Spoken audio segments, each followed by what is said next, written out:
So the monthly reward card for November has finally been revealed, and oh boy, it is a doozy. So the card itself, as you can see on the screen, is Rimmen Purveyor. This is a 4-cost 4/4 in agility with a summon effect, where you consume a creature and then you reduce the cost of each creature in your deck that shares a type with that creature by 1.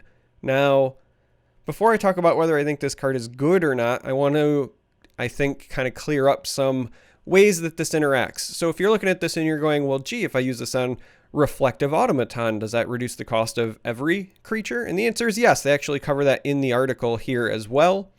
And it's my understanding that it is going to be a cost reduction of the creature in the deck, which means it will impact the way other cards work, like Tullius's Conscription. So with that in mind, what do I think the power level of this card is? Well, it would be very easy to look at this and say it's slow, it's clunky. I mean, it's a 4/4 for 4, which is, it's not bad. It's not amazing, but it's not bad. It's certainly serviceable.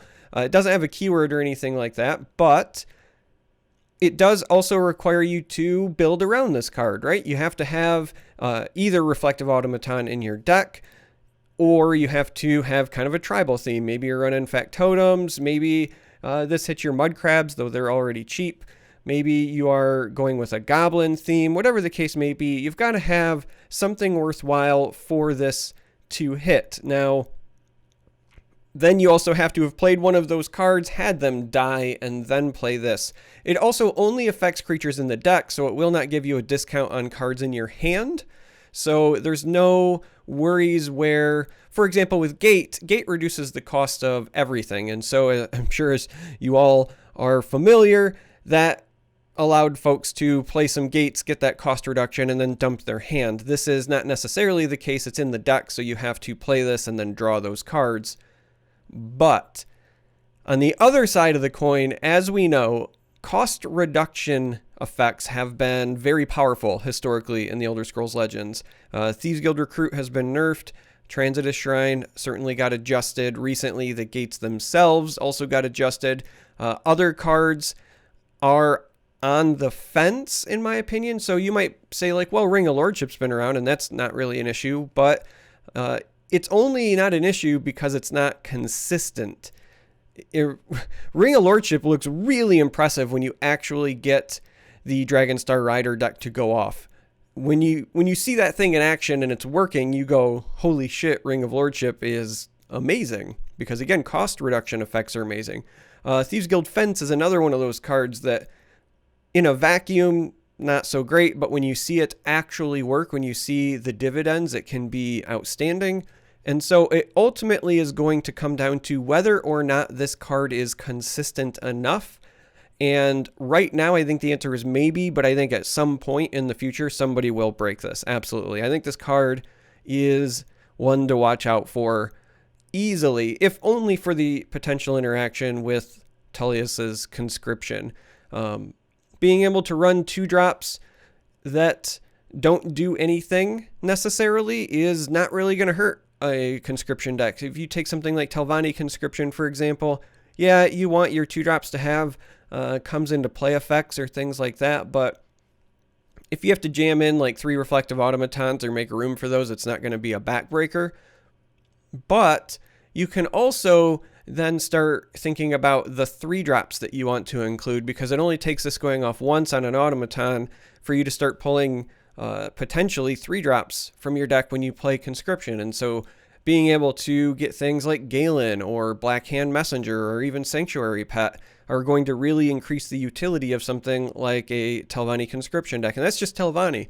There are a lot of decks with some really good 3-drops. Getting something like Golden Initiate out of an Empire Conscription deck is, again, going to increase the natural power level of Conscription. And there's other cheeky things you can do. So, again, not necessarily like hugely powerful, but if you're playing an altar deck, and this is what comes down on 4, with some cheeky deck building, it's possible then that you are going to, on your next activation, get a 6-drop for your 5, so you could jump straight to something like a Sheer Point or straight to something like a Necromancer. etc., etc. So there is a lot of potential with this card. I do not think this is going to be an ubiquitous card. It's not like every agility deck's going to run this, and I don't think it belongs in aggressive decks. For example, like you can run Goblin Tribal, but all your goblins are cheap anyway. It's by the time that this comes down and resolves, it's not going to be difficult for you to just play every goblin that you draw for the rest of the game anyway. So I don't think that it belongs in a deck like that. Other tribal decks that want to benefit from it just aren't in this color. So like orcs would actually be okay. There are some high cost orcs, and getting to the point where you could play, 2 4-drops or 2 5-drops in the same turn late game really helps a mid-rangey tribal deck like that. But unfortunately, you're just not running green in orcs.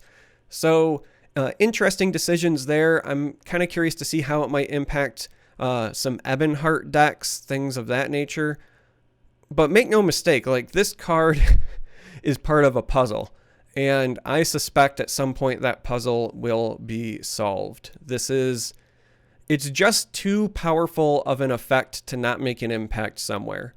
The real question is just consistency. How consistently can you abuse it? But make no mistake, there will be a way that this card can be abused. So, like I always do for these, I want to hear from you. Are you excited for this card? Do you already have ways that you want to abuse it? Are there combos in mind that you are dying to try out? Let me know.